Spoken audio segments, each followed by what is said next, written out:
Bilionea aliyejifanya kuwa mhudumu kwenye harusi ya pili ya mpenzi wake wa zamani. Usiku ulikuwa wa kimya ndani ya nyumba kubwa ya Adrian Mwashumbe kule Keren, Nairobi. Runinga kubwa ilikuwa imewashwa, lakini macho yake hayakuwa pale. Alikuwa ameketi kimya mbele ya dirisha akitazama taa za magari zikikatiza barabara ya mbali. Simu yake ilitoa mlio mdogo. Adrian aliinyanyua taratibu. Ujumbe mmoja tu ulitosha kubadilisha uso wake. Karibu kusherehekea ndoa ya Neema Akinyi na Victor Bedi. Mikono yake ilitetemeka. Miaka 4 ilikuwa imepita tangu Neema amwache bila maelezo. Mwanamke aliyempenda kuliko biashara zake, kuliko kampuni zake za mabilioni, kuliko maisha yake yote. Hakuwahi kuelewa kwa nini aliondoka ghafla. Siku moja walikuwa wanapanga maisha pamoja. Kesho yake Neema alikuwa ametoweka.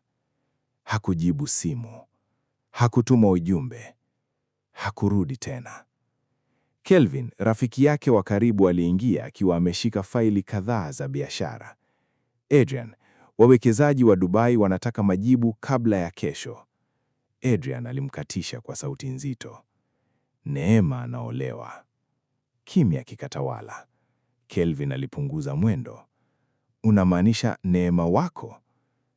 Adrian akacheka kwa uchungu. Wangu? Hapana. Mwanamke kama yeye hawezi kuwa wa mtu. Alisimama taratibu na kwenda kumimina maji kwenye glasi, lakini mkono wake ulikuwa bado unatetemeka. Unajua kitu kinaniumiza zaidi? Aliuliza. Kelvin hakujibu. Sio kwamba aliniacha, ni kwamba hakuniambia kwa nini. Nje mvua ilianza kunyesha polepole. Adrian aliendelea kutazama mwaliko ule wa harusi. Harusi ya kifahari Mombasa. Wageni wakubwa wa serikali, wa biashara maarufu, familia za matajiri. Lakini kilichomuumiza zaidi ilikuwa sentensi ndogo chini ya mwaliko. Karibu kushuhudia mwanzo mpya wa mapenzi ya kweli. Mapenzi ya kweli. Maneno yale yalimchoma kama moto. Kelvin alimsogelea. Una mpango gani? Adrian alikaa kimya kwa sekunde kadhaa. Halafu akasema maneno ambayo Kelvin hakutarajia kuyasikia. Nitaenda kwenye hiyo harusi. Kelvin alishtuka. Kama nani? Bilionea Adrian Mwashumbe? Adrian alitikisa kichwa taratibu. Hapana. Uso wake ukabadilika polepole. Nitaenda kama mhudumu. Mvua iliendelea kunyesha nje, huku Adrian akitazama mwaliko ule kwa macho yaliyojaa maumivu hayajawahi kupona. Na hakujua kuwa safari hiyo ingeenda kubadilisha maisha yake milele. Siku 2 baadaye, Adrian alikuwa ndani ya basi la kampuni ya catering lililokuwa linaelekea ukumbi mkubwa wa harusi kule Mombasa. Hakuna aliyemtambua. Hakukuwa na suti za milioni. Hakukuwa na walinzi. Hakukuwa na magari ya kifahari. Alivaa suruali nyeusi ya kawaida, shati jeupe na apron ya wahudumu. Mhudumu mmoja kijana aliyekuwa pembeni yake alimwangalia. Wewe ni mpya? Adrian alitabasamu kidogo. Ndiyo. Karibu basi. Hii harusi ina wenye pesa sana. Eti bwana harusi amenunua hata gari mpya kwa mchumba wake. Adrian alinyamaza. Moyo wake ulikuwa mzito. Basi liliposimama mbele ya hoteli ya kifahari ya pwani, kila mtu alianza kushuka kwa haraka. Ukumbi ulikuwa mkubwa sana. Mapambo ya maua, muziki wa taratibu, wageni wa matajiri. Kila kona ilikuwa inaonyesha fedha. Lakini Adrian hakuvutiwa na chochote. Macho yake yalikuwa yanamtafuta mtu mmoja tu, Neema. Bi Sofia, msimamizi wa harusi, alianza kutoa maelekezo kwa wahudumu wote. Hakuna makosa leo. Wageni wa hapa ni wakubwa sana. Adrian aliinama kichwa kama wengine. Dakika chache baadaye, milio ya vicheko ilisikika kutoka upande wa bustani. Na hapo ndipo Adrian alipomwona. Neema alikuwa amevaa gauni jepesi la rangi ya samawati, huku akiongea na wageni. Miaka ilikuwa imepita, lakini bado alikuwa yule yule. Tabasamu lake, macho yake, namna alivyokuwa anacheka. Adrian alihisi moyo wake ukiuma tena. Ghafla, Neema aligeuka upande wake. Macho yao yakakaribia kukutana. Adrian aliinama haraka na kuinua tray yake kama mhudumu wa kawaida. Lakini kabla hajaondoka, alimsikia Neema akiwauliza wanawake waliokuwa karibu naye, "Mhudumu mpya amefika leo?" "Ndiyo," mmoja akajibu. "Mbona?" Neema alibaki kimya kwa sekunde kadhaa. Halafu akasema kwa sauti ya chini, "Sijui kwa nini, lakini kuna kitu kuhusu huyo mwanaume kinaonekana familia." Adrian alifunga macho kwa sekunde moja. Hapo ndipo alijua jambo moja: kujificha kwake kungekuwa vigumu kuliko alivyofikiria. Usiku wa rehearsal dinner ulianza kwa muziki wa taratibu na vicheko vya wageni wa matajiri waliokuwa wakizungumza kuhusu biashara, kampuni na uwekezaji. Adrian alikuwa anapita mezani akihudumia vinywaji kimya kimya. Lakini kila alipomsikia Neema akicheka, moyo wake ulikuwa unaumia. Victor Bedi, mchumba wa Neema, alikuwa mwanaume mwenye sauti kubwa na kiburi cha pesa. Alisimama mbele ya wageni akiwa ameshika glasi ya champagne. Kama mwanaume mwenye mafanikio kwenye sekta ya real estate na insurance, nimejifunza jambo moja. Wageni wakamsikiliza kwa makini. Mwanamke mzuri anapaswa kupewa maisha mazuri. Makofi yakapigwa. Victor alimvuta Neema karibu yake mbele ya watu wote. "Ndiyo maana mwanamke wangu hatawahi kuteseka tena maishani." Neema alitabasamu, lakini macho yake hayakuwa na furaha aliyokuwa anaigiza. Adrian aligundua hilo mara moja. Aliwahi kujua kila hisia ya Neema hata kabla hajazungumza. Baadaye usiku, Adrian alikuwa nyuma ya ukumbi akiandaa glasi. Ndipo Tina, binamu mdogo wa Neema, alipomkaribia. "Samahani." Adrian aligeuka haraka. Tina alimkazia macho. "Tunaifahamu wapi sura yako?" Adrian alitabasamu kwa nguvu. "Labda umechanganya." Lakini Tina hakurudhika. Aliondoka taratibu huku bado akimtazama. Dakika chache baadaye, Adrian alisikia mabishano upande wa bustani. Alisogea karibu bila kuonekana. Ilikuwa ni sauti ya Neema na Victor. "Nimekuambia sitaki hizi presha zote," Neema alisema kwa sauti ya chini yenye maumivu. Victor alijibu kwa hasira, "Wageni wote muhimu wamefika. Hii harusi lazima iwe perfect." "Lakini mama yangu bado hajapona vizuri." Victor alimkatisha. "Hospitali yake inalipwa na nani?" Kimya kikafuata. Adrian alihisi damu ikichemka. Hakuwa amewahi kuona Neema akiongea kwa hofu namna ile. Victor aliondoka kwa hasira. Neema alibaki peke yake akifuta machozi haraka kabla wageni hawajamuona. Adrian alisimama gizani akiwa ameshika tray kwa nguvu. Kwa mara ya kwanza tangu afike pale, alianza kujiuliza kama kweli Neema alikuwa anaingia kwenye ndoa kwa mapenzi.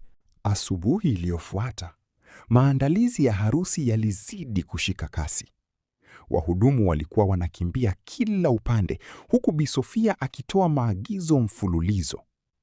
Adrian alikuwa jikoni akisaidia kupanga vyakula, wakati wafanyakazi wengine walikuwa wakiongea kwa sauti za chini.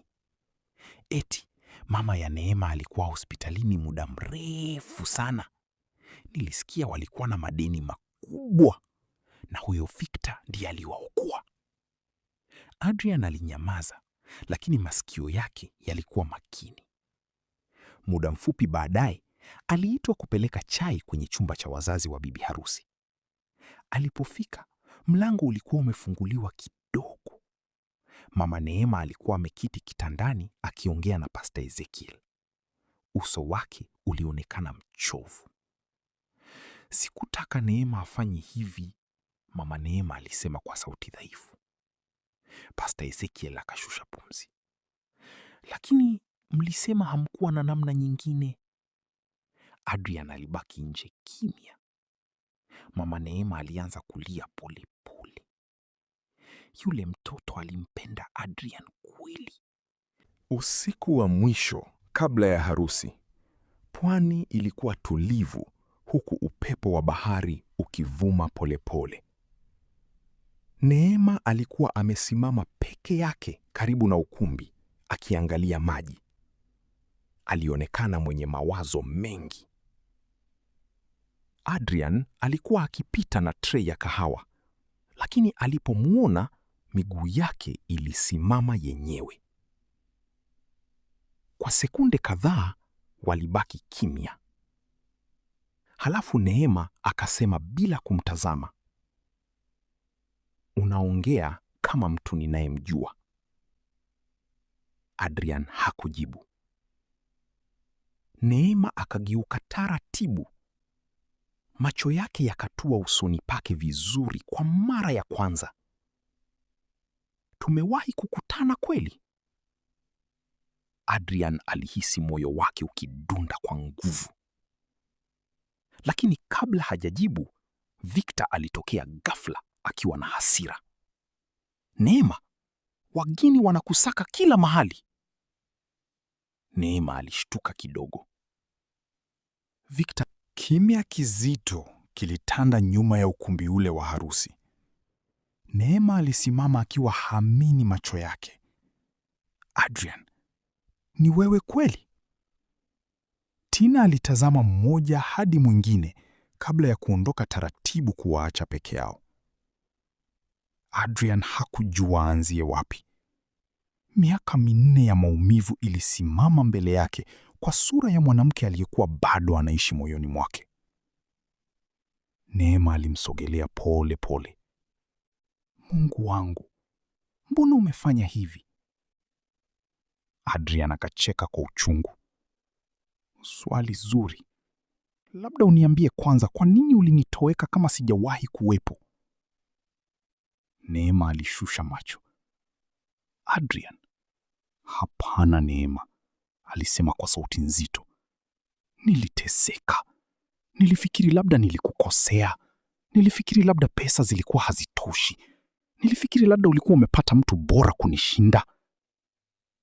Macho ya Neema yakaanza kuloa machozi. "Sikutaka uumie." Adrian aliumia zaidi kusikia maneno yale. "Na ulifikiri kuniacha bila jibu kusingeumia?" Neema alikaa kimya. Mwishowe akasema kwa sauti ya chini, "Baba yangu alifariki akiwa ameacha madeni makubwa. Mama alikuwa hospitalini miezi mingi. Tulikuwa karibu Halo?" Sauti ya Victor ilisimika. Hata Adrian aliisikia. "Uko wapi? Wageni wanakuulizia." "Nakuja sasa. Na huyo mhudumu mpya akae mbali na wewe." Sijui kwa nini simwamini. Simu ilikatwa. Neema alimwangalia Adrian kwa macho yaliyojaa hofu. Hapo ndipo Adrian alitambua jambo moja muhimu.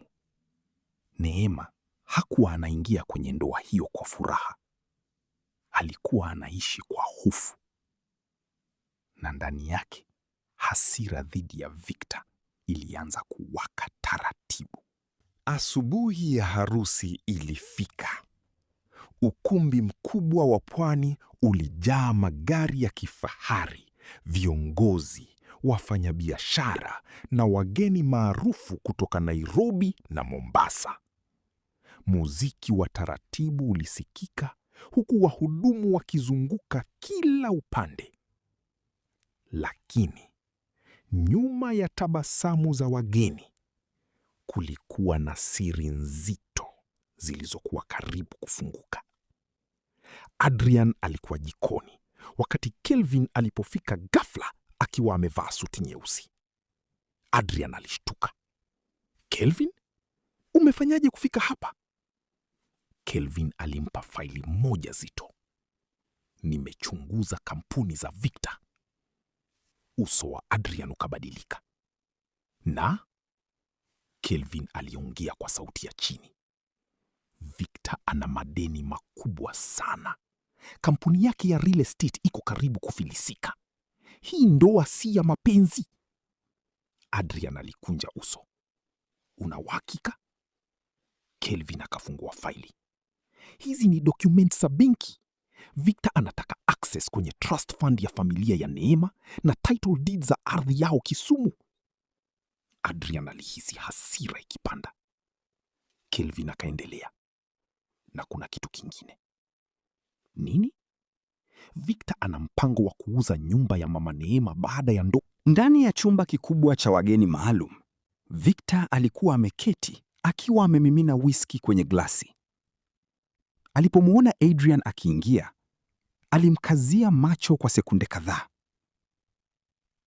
Wewe ni nani hasa? Adrian alijifanya mtulivu. Mimi ni mhudumu tu. Victor akacheka kidogo. Hapana. Watu wa kawaida hawaangalii wengine machoni namna unavyofanya. Adrian hakutikisika. Victor alisimama na kumsogelea. Naona Neema amekuwa distracted tangu uje. Kimya. Victor akazidi kumsogelea. Ukiharibu harusi yangu, hutapenda kitakachotokea. Adrian alitabasamu kidogo. Harusi ya mapenzi haiwezi kuharibika kirahisi. Victor akakunja uso. Una maana gani? Adrian akamwangalia moja kwa moja. Na wewe unajua maana yangu. Kwa sekunde moja, Victor alionekana kupoteza utulivu. Lakini haraka akarudi kwenye tabasamu lake la kiburi. Kama unafikiri Neema bado anakupenda, umechelewa. Adrian hakujibu. Alihisi mvutano mkubwa ndani ya chumba kile. Victor akamshika mkono Neema mbele ya Adrian. Dakika chache tuanze seremoni. Lakini kabla hawajatoka, Adrian alisema kwa sauti tulivu, Neema. Wote wakageuka. Adrian akamwangalia moja kwa moja. Je, kweli uko hapi? Ukumbi mzima wa moyo wa Neema ulionekana kusimama kwa sekunde hiyo. Victor akakaza mkono wake kwa nguvu. Lakini Neema hakujibu. Na ukimya wake ulimpa Adrian jibu lote alilohitaji. Muda wa harusi ulifika. Ukumbi ulijaa wageni waliovalia mavazi ya kifahari, huku kamera zikirekodi kila kitu. Pastor Ezekiel alikuwa tayari madhabahuni. Victor alisimama mbele akiwa na tabasamu kubwa la ushindi. Lakini Neema alionekana mwenye mawazo mazito. Muziki wa harusi ulipoanza, kila mtu alisimama kumtazama akitembea kuelekea madhabahuni. Adrian alikuwa pembeni akihudumia wageni, lakini macho yake hayakumwacha hata sekunde moja. Kila hatua aliyopiga Neema ilionekana nzito. Alipofika mbele, Pastor Ezekiel alianza ibada. Tumekusanyika hapa leo kushuhudia muungano wa wawili hawa. Adrian akasogea mbele taratibu. Mimi sipendi kuvunja ndoa za watu, alisema kwa sauti tulivu lakini nzito. Lakini sipendi kuona mwanamke akiteseka kwa sababu ya hofu. Victor akajaribu kucheka. Hii ni drama ya kijinga. Kelvin akasimama mbele ya wageni akiwa na faili mkononi. Basi waeleze hawa watu, kwa nini kampuni yako iko bankrupt? Ukumbi mzima ukalipuka kwa mshangao. Victor akaanza kupaniki. Na hapo siri zote zikaanza kufunguka mbele ya kila mtu. Ukumbi mzima ulikuwa kimya. Hakuna aliyekuwa naamini kilichokuwa kinaendelea. Victor alitokwa na jasho huku wageni wakianza kunong'ona kila upande. Kelvin alifungua faili mbele ya Pastor Ezekiel na baadhi ya wageni wakubwa wa familia. Hizi ni documents za benki. Victor alikuwa anataka kutumia ndoa hii kupata mali za familia ya Neema. Victor akapaza sauti, "Uongo!" Lakini kabla hajaendelea, mmoja wa washirika wake wa biashara aliyekuwa miongoni mwa wageni alisimama. "Victor, hizi documents ni za kweli." Victor akakosa majibu. Mama Neema akaanza kulia. "Tusamehe mwanangu, tulikuwa tunaogopa kupoteza kila kitu." Neema alikuwa amesimama kimya huku machozi yakimtoka bila kuacha. Hatimaye alimwangalia Adrian. "Baada ya yote, bado umekuja kuniokoa?" Adrian akamkaribia pole pole. "Sikuwahi kuacha kukupenda." Ukumbi mzima ukawa kimya zaidi. Victor alijaribu kutoka, lakini walinzi wa hoteli walimzuia baada ya baadhi ya wawekezaji wake kuanza kumpigia simu kwa hasira. Pastor Ezekiel akashusha pumzi. Wakati mwingine, Mungu hufunua ukweli dakika za mwisho. Neema akafunika uso wake huku analia kwa uchungu. "Nilidhani kukuacha ilikuwa njia pekee ya kuokoa familia yangu." Adrian akatikisa kichwa taratibu. Mapenzi ya kweli hayapaswi kubeba mateso peke yake. Macho yao yakakutana tena baada ya miaka 4 ya maumivu. Na kwa mara ya kwanza, Neema alitabasamu kwa amani